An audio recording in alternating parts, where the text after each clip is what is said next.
This is Grafted Together with ACSI Chief Ministry Officer Jerry Nelson. Human beings are God's crown of creation. He has graciously infused us with his image, exhibited by our ability to think about our own existence, express those thoughts through language, experience the emotional bond of community as we express those thoughts to others, and as well as the ability to choose whether we are going to listen to each other's thoughts or not. He also gives us the ability to participate in creation by using the material of the universe and through the wonderful process of procreation. It is safe to say human beings are awesome in the sight of God. Of all the creation, we hold the title of being very good. But as we know, the greatness of man is now overshadowed by the presence of sin. And now mankind is his own worst enemy, in addition to the cursed world that we live in. For all of our awesomeness, being a human is hard. Managing, leading, and caring for human beings are even harder. Paul reminds his Roman readers that God, through his Spirit, is in the process of redeeming all things. He is redeeming the hostile world and the conditions we find ourselves in. But he, through Jesus Christ's sacrificial death, is redeeming us as well. So it's not just creation, but us human beings. But until that is fully realized, until we experience the joys of heaven, no more weeping, no more gnashing of the teeth, no more killing, no more stealing, no more destroying, we have to put up with each other. We are living between the times of redemption secured and redemption realized. A Harvard Medical School article titled "Why Workforce Health Innovation is Now a Business Imperative: Insights from Harvard Medical School Consortium," published in October of 25, recognized that across industries, organizations are contending with persistent challenges, escalating healthcare costs, increased rates of chronic disease, and widespread employee stress and burnout.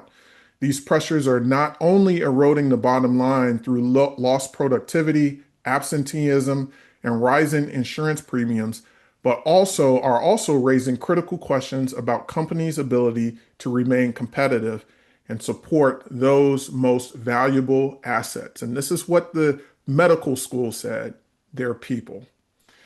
Jesus set us an example of what it means to treat human beings in a manner that brings glory to God. He met people where they were with the goal of strengthening them to pursue what pleases God for themselves.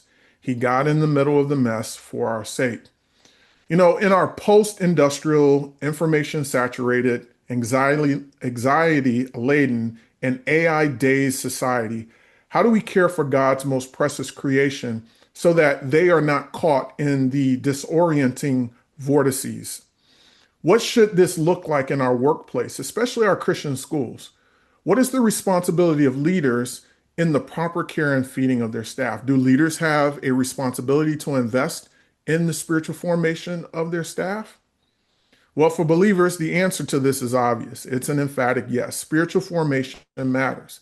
And if it matters to God, it should matter to us. And this is what it means to be a good steward of what God has placed in our care. This is why we focus so much on spiritual formation at ACSI. And if you are not a part of the growing spiritual formation network, you are missing out. Coming up on April 28th, Dr. Milton Gonzalez, Executive Director at Covenant Christian Academy in McAllen, Texas, will join us to walk us through the last phase of our spiritual formation journey map on how to equip teachers and leaders in preparing for and responding to crisis. So to gain access to past meeting recordings, be sure to join the Spiritual Formation Community Group. And to register for the Spiritual Formation Network meeting coming up on April 28th, you can sign up at acsi.org/convene.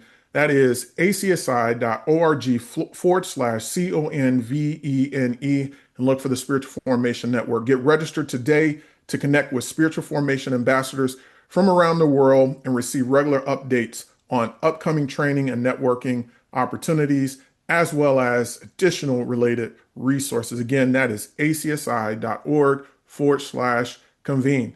And joining the podcast to talk about the responsibility of leaders to steward the spiritual formation of their staff is Chris Loncar, the great, yeah, I just added that, who is the VP of Human Resources at ACSI. He spent the first 10 years of his calling as a pastor before transitioning to the human resources field, a blend that has given him a versatile and thoughtful approach to leading the HR function of an organization. He has a bachelor's degree in human resource management and is a senior certified professional through the Society of Human Resource Management. Right? Say that 5 times, Chris. Now I know what those letters at the end of your name mean. His passion is fostering environments and creating opportunities for employees to thrive in what they are gifted to do by coming alongside to advise, train, encourage, and inspire. And just for my listeners, I can tell you I have experienced that firsthand. Personally, Chris, it really is a joy to work alongside you. And it's really been an educational and I would say a spiritually enriching time. And man, welcome to the podcast. Thank you so much, Jerry. I'm really honored to be here with you. Now, I know a little bit more about your history, and we won't go into Chris the rapper, but let's talk about the journey from Chris the pastor to Chris the HR director. Tell us a little bit about that journey. Yeah. Well, I had the opportunity to grow up in a great church in Northeast Ohio, and in that church, God really fostered a desire for loving God and loving people, loving life, and being able to see very clearly early on that the Lord was calling me, to ministry. And that would manifest in different ways, as Jerry alluded to. I had a Christian rap album that I came up with. I was in some fine arts types of environments to use my gifts as unto the Lord. So I grew up as a teenager, really fired up for God for the most part. And so, when it was time to choose a profession, I, like any young person, was kind of waffling back and forth on how to activate that path. I went to a college for a semester, loved it, but felt God was calling me out of that. And then our church opened up a school of ministry. So I went ahead and joined that, and for the next few years, really went deep. Just totally dedicating that portion of my life to the Lord in a ultra full-time capacity was really key for my spiritual development and what God was calling me to. So after that, my pastor allowed me to have the opportunity to start a junior high youth ministry as an intern. So I did that, and then he brought me on as a pastor as well as the assistant director of the Bible school. And so that was my world for the next 9 years, was serving the Lord in ministry, raising up young people, activating their gifts and their callings, and helping them see at a young age that they could be mightily used of the Lord. Towards the end of that, and really at the beginning of my 30s, I really began to pray and seek the Lord because it felt like my time at that church was ending, and I didn't know exactly what that meant. And interestingly enough, I was at an ACSI school at the time in a parking lot, bringing kids to youth ministry that night. We did a Wednesday night pickup at Valley Christian School in Youngstown, Ohio. And that's where the Lord spoke to me very clearly that He was moving me into a different season. Um, Unbeknownst to me, it was kind of foreshadowing ultimately where I would wind up, being in an ACSI school parking lot. But that was the beginning of it. And so, as my wife and I talked and we dreamed, we never imagined that we would move or go anywhere. But it was becoming pretty evident that God wanted to take us a giant step of faith. So I was searching for a bachelor's degree because I felt like it was time to go back to university and get that degree. And so I stumbled on human resources and I was like, okay, well, I'm taking care of people. Human resources is taking care of people. I could probably use a lot of the same things. Um, I thought now some of my perceptions early on was a little naive, to be honest. I didn't quite know what I was getting into when I entered human resources, but I knew enough that that was going to be the center and the vantage point that I was going to approach the profession because of all of my history as a pastor. And so my wife got a job at ACSI as a PD coordinator. And so less than a week after accepting, We packed up a car and moved her to Colorado Springs. And so I stayed behind, selling the house, getting everything ready, and then of course I joined my wife about a month later.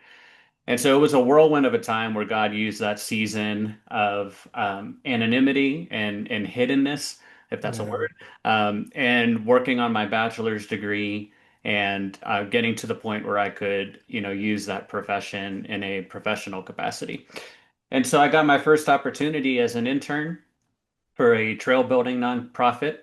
That led to an opportunity with a company in Colorado Springs called Timberline Landscaping, and they owned a group of companies. And they hired me as their HR manager, and that really helped me in a full-blown capacity practice my profession. But what's Mhm. really cool about all that is that I was technically underqualified on paper because of my lack of actual HR experience. Mhm. And they had tried a number of different HR people throughout the years. And when they saw my application and they saw the pastoral history on that, they told me we actually view that as an asset, and Wow. think that it's a different kind of shift that we need to take within our organization. And it's not Wow. a Christian organization, but there are a lot of Christians that serve, on that staff. So that was really cool to be invited into that on the basis of that history, because I thought that honestly, the lack of the HR side would take much longer to break into the field.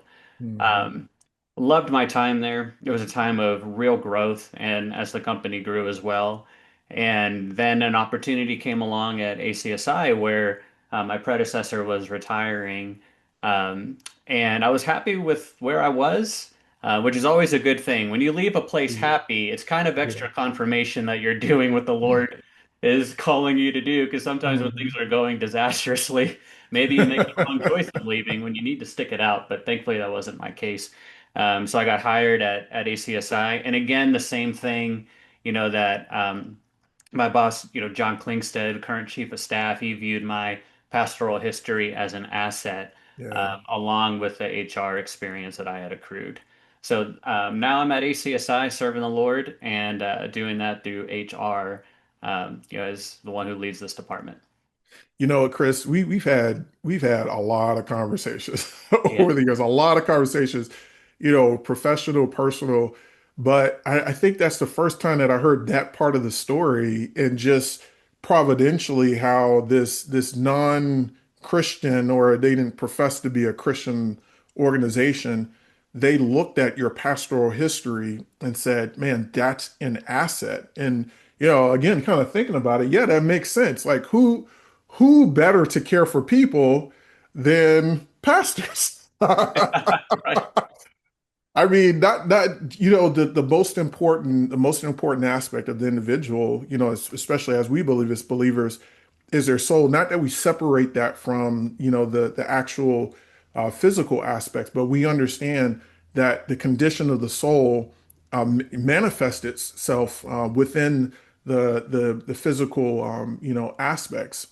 And so, and then also that John saw the exact same thing in you. I mean, that's really a bit of providence right there, man. Just God just stepping in and really providing those opportunities and setting you up. Talk about confirmation as well. It absolutely was, and you know, nothing is wasted in service to the kingdom. Not that I ever would view my time in ministry as wasted, um, but I think God is sovereign in His ways to be able to take our histories and take what we've done, and Yeah. whether we're realizing it or not, not only fulfill what we're supposed to do now, but fulfill what we're supposed to do later. And I think that's just so fun. It could be totally nerve-wracking when you're going through it. Hmm. Moving into this field was a giant step of faith because I left Yeah. a great situation as a pastor. Yeah. Um, but that I think is a really cool thing when you're willing to say yes to the Lord. He's already prepared you for what He's calling you to, whether you realize it or not. Absolutely. And at least what I've seen in you and is really about the heart position, coming in with the right heart, one that's aligned with the Lord, and the Lord will, reveal to you, yeah, yeah, I've given you some preparation, and Even in your what you were talking about with the experience that you had in building the youth group and helping them to discover their gifts and kind of activating them, putting them to work and saying, "Hey, listen, have you considered this, man? God seems to uniquely equip you in this way." And really trying to match that gifting with those opportunities. I mean, it definitely sounds like that's what an HR does, especially with talent acquisition, right? Absolutely. Talent acquisition and, building our own staff to have the right capacities and gifts, to run in their lanes and do well. All of that is pastoring in a nutshell, and Yeah. so it's just that those gifts that God has given me just manifest in a different way in a different season of my life that I find myself in right now. Yeah, and that's good. And you kind of mentioned in your opening here of explain to us your journey that you kind of went into it in a very naive way. But we kind of look at it from the other side. I think when people who've been in, the been employed, post college, they think about HR generally not in a very positive light. Yeah. HR seems to be the compliance department. If you go to HR, that's where you get in trouble. And I mean, I'm just being honest. I mean, not that I've 100%. ever gotten in trouble with HR. I just heard stories about people who got, I of can course, I've vouch been ahead of Jerry has school. not been in trouble with HR, just so All you're right, aware. okay, good. I just want to make sure that's clear. But as a head of school, I just remember that new folks who were coming into our organization, we really kind of had to help them come along to see HR, that department, as an asset, not as one that's coming around with a white glove and just trying to Hmm. point out all the things that you're doing wrong. So from your point of view, what does it mean to be an HR director? Or let me kind of get it very specific, since we're talking with Christian leaders, school leaders. What's a biblical worldview of human resources? Yeah. Well, I think a biblical worldview is rooted in, when it comes to human resources, is rooted in discipleship and approaching the profession in that way, whether you're doing it yourself, you're enabling it, or you're partnering with others to do it. Like I view our role as stewards of people, and taking care of their needs, and Mm, then helping equip our leaders to do that. So, this profession, and part of it, in my reference to my being naive early on, I didn't realize going in that most people in HR don't view the field that way. Um, mm, and so early on, meeting HR professionals and recognizing, oh yeah, most people they want to roll by policy, and a lot of people they like being feared. They like being the ones to come in and have a measure of power because there is a level of authority that comes with it. And then there are a lot of people in the field that didn't feel like they had a choice, and so they went into human resources, and so I had to fight the disillusionment early that's right. on. That's I good. feel like the core of how I came in and how it was recognized and valued by the ministries and by the ministry of ACSI, and then the last place welcoming that gift part of me. So I was able to activate that. And so in a biblical worldview sense, the part of shepherding is very real.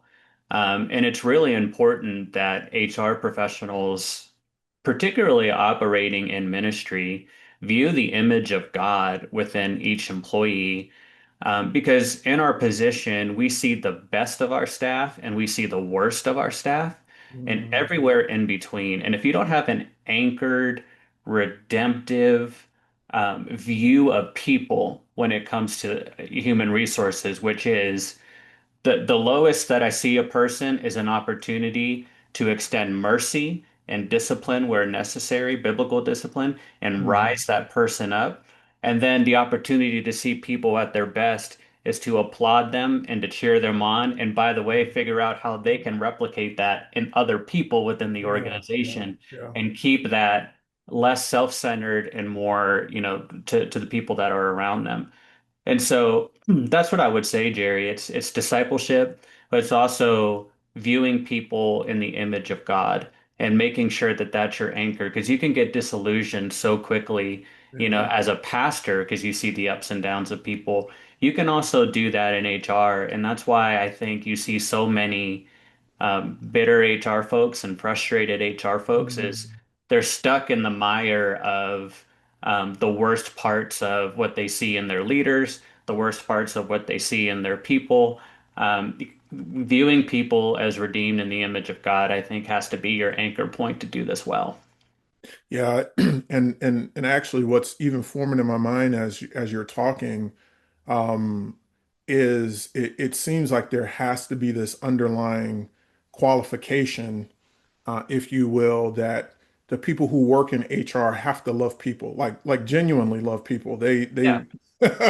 in the way that Jesus met, and I really love the way that you frame the idea of that you see the worst and you see the best. And so kind of coming into that with that understanding that there's going to be some really, really low points and maybe even some sustained low points. But, in this role, we can't lose sight, or, those who are in HR positions can't lose sight of what the ultimate goal is, that restoration, to a strong relationship or a stronger dependency on Jesus Christ. The other thing I think is important in what you said, as you know, we've been doing a lot of work at ACSI behind the scenes talking about biblical worldview integration. And, one of the points that we've really tried to draw out is, we live in a world that's really broken, and this world is filled with unbiblical ideas, right? It's the wheat and the tares. And as Christian educators, we have a responsibility to do some untangling there. It's to really to help our students and even our teachers understand that at the same time that you're attempting to present the biblical worldview, you've got to expose those those those views that do not bring glory to God. And so the Mhm. fact that you recognize going in this position that people did not hold biblical views, they were not treating this, God's most precious commodity. Oh, commodity is not a great word, but God's most precious creation, Mhm. um, with the care that's due and deserving, or bringing glory to God. And I can see how you came in with that right view and says, no, I'm not going to conform to the pattern of this world, but I'm Yeah. really going to approach this from a redemptive way, even if it feels like I'm cutting against the grain Mhm. of what the rest of the how the rest of the world views HR practices. Your thoughts on that, Chris? Yeah, I think that's absolutely correct because the pattern of HR right now as it stands is leaning further and further away from biblical values and Mm, biblical worldview, and really adopting the ideologies of the world and integrating that into the profession. mhm, And that's really hard to separate if you don't come into the profession in a ministry environment already secure in who you are in the Lord, secure in your beliefs, um, because it's our profession so permeated with the things of this world. Um, and the conflict that can exist sometimes between good HR practices and then good biblical practices can sometimes feel very real because we yeah. feel the pressure of there are structured HR processes that we need to integrate into our Christian organizations that also work in worldly environments, Right. but are there for the employee's protection, let alone what the law would say about Mhm, certain ways of reporting protocols, whether it's harassment or other mhm, areas of things. There are things that we're obligated to integrate, and sometimes that can feel really challenging for the Christian HR professional to integrate those with our biblical practices of Yeah. conflict resolution and caring for people and making sure we're doing things in the right way. And so those are the types of things that you're expected to handle as a Christian HR professional within a Christian organization. So being able to reconcile that and pray through that and apply wisdom to how HR practices are applied that may not look discipleship oriented at its core, but still Hmm. point to the end goal of loving people, disciplining where necessary, and activating the gifts and callings in folks. Those are important if you're going to do that well. Yeah, I think sometimes when we think about the whole discipleship process, and I love how you framed that at the beginning. We forget that discipleship also sets really clear boundaries. So just like God did at the garden, he Yeah. set very, very clear boundaries. I mean, it was only one rule. I mean, come on, Adam and Eve. One rule. One You job. have Yeah. one job. One job. But I think what's really critical for drawing out here is that, love also sets boundaries, right? It's like, I love you so much that, listen, I've got to tell you, if you go past this boundary, it's really going to affect you. And then also, it very well may affect other people around you. And so I think sometimes when people think about love, it equates to, oh, you can do whatever you want to. It's unlimited I mean, it is unlimited forgiveness, but they think forgiveness without consequences. It's like, no, there's Yeah. consequences that set. And so those boundaries that are set within organizations, because human beings are there to live within community, they're Hmm. there for our good, not for our hindrances. And when you're dealing with a large, complex organization, especially like ACSI or even in the school system, there are limitations that have to be set, but those limitations are set for the good of the individuals within that organization. And just again, from my experience of us working together, I definitely see that in practice, and again, I'm not trying to toot our own horn, but I think my listener knows. I just try and tell it like I see it, call it like I see it. But I would say over my time at ACSI, especially in the last 6 years, from you mentioned your predecessor Tom. Tom was great, man. He just really set things in place, and for you to be able to take that mantle forward, of really strong policies that really tried to undergird the organization in the way that was ultimately giving glory to God and honoring them. But what I've seen you do is you've taken it a step forward. You mentioned about discipleship, and we talk a lot about spiritual formation at ACSI. I want to kind of pivot really quickly to, when you hear the term spiritual formation, a lot of times folks think that that's another department. And in some cases, yeah, our at ACSI, the ministry team is helping to lead that initiative. But I've seen you really own spiritual formation. So talk about that a little bit. Talk about some of the things that you have done within your team. We're also doing at ACSI, particularly that you're leading. Yeah. Um, if I could add a finishing touch to the last point, Jerry, and if I could, talking about strong policy, I just wanted to add, policy done well protects relationships and doesn't replace them. That's good. And so to your point about how love has boundaries, sometimes that manifests through policy that could and weaponized is a hindrance to relationship. Um, and that but fully realized to its purpose protects them. And I think that's the way that we need to run policy. Yeah, So I just wanted to finish that thought. But that's the good. to your question about how we integrate spiritual formation, so, we just launched our staff institute, and one of the major strands, we have four strands, and one of the major ones is spiritual formation and culture. And we state very clearly that this is the strand that undergirds the rest of them. So we don't view all of these things as separate. Like, here's our nice little spiritual, part of what we do. Now let's go ahead and practice HR or practice leadership or things like that. And it happens more often in Christian organizations than we think, especially in a Christian education environment where it can be easy to move away from integration and be like, hey, we have our chapel time, this is and now we're going to go ahead and we're going to teach. It's like, wait, no, that you're saying that wrong. It's like we had chapel time, that was amazing. Now let's see how we can integrate, what the Lord has for our kids through the Mhm. practice of math, right? Like Yeah, that's the way to look at it. yeah. And so for us, we view it the same way. So with the Staff Institute and that spiritual formation and culture strand, we're thinking, how can we, as HR, are using our gifts and our lanes and our resources and our ability to communicate cross-functionally, how can we take the spiritual formation and transform that into training environment? So a good example of that would be the great work of the staff constitution, the Mhm. ACSI staff constitution that was done, that ministry team had a major hand in.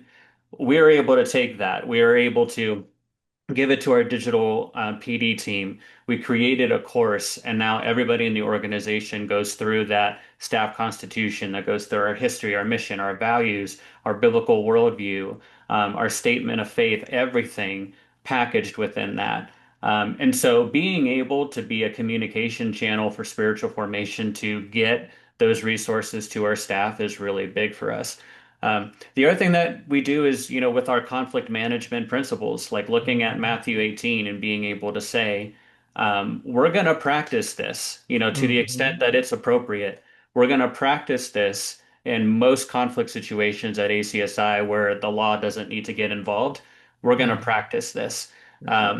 And that takes it takes an HR team that understands that and is able to protect that, because more than a lot of the different departments at ACSI, we're stewarding culture.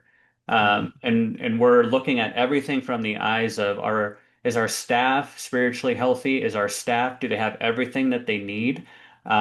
And so we view ourselves in partnership with the spiritual formation process at ACSI. We're not generating it, because that's the spiritual formation team that you oversee. But we're coming alongside and we're partnering and we're making sure that whatever is the philosophy of the organization, we're replicating that culturally within our team and passing that on through our staff.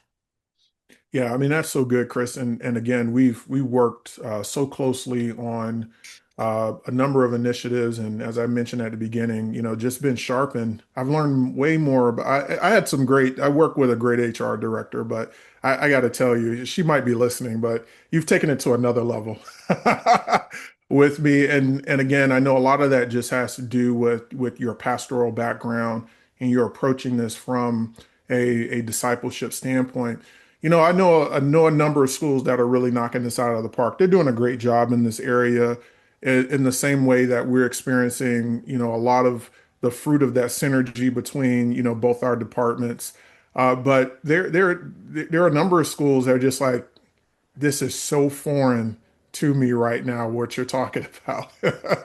I want some of this. And they're probably asking, well, what is the next logical step? And just a quick plug, Chris is going to be presenting at Catalyst coming up in March, going to be doing a couple of breakout sessions. So if you guys are enjoying what Chris is saying, so make sure you guys go and check out Catalyst. I believe it's March 9th and March 9th. Is that correct? I believe it is. It's in Lancaster. You'll be able Lancaster, to find PA. it on ACSI's All website right. for. Well, we'll make sure Josh posts that up on the screen, put it in the There we link go. in the description. But Yeah. yeah, man, leaders want to, what's a good first step? Well, first, I want to recognize that every school has a different HR setup. Whether it's a school that has a dedicated HR professional or it's someone where HR is under your purview among business operations and finance and whatever you do. So I think the accessibility of what you're able to do depends on your capacity. But what doesn't depend on capacity is the way that philosophy is constructed in terms of how you want the HR relationship to work within your school. And so I think it's really important to um, build a relationship with your spiritual formation initiatives and department or spiritual life director, whatever your setup is, um, because it will connect you to the spiritual lifeblood of what is going on within the school. and allow it to inspire you, allow it to get you on board in a greater capacity than you are right now with what God is doing within your school. Because when we work for a ministry in a business context, say like finance or HR, I mentioned it early. It could be very easy to run in a lane where you're not really thinking about the spiritual impact of what you're doing.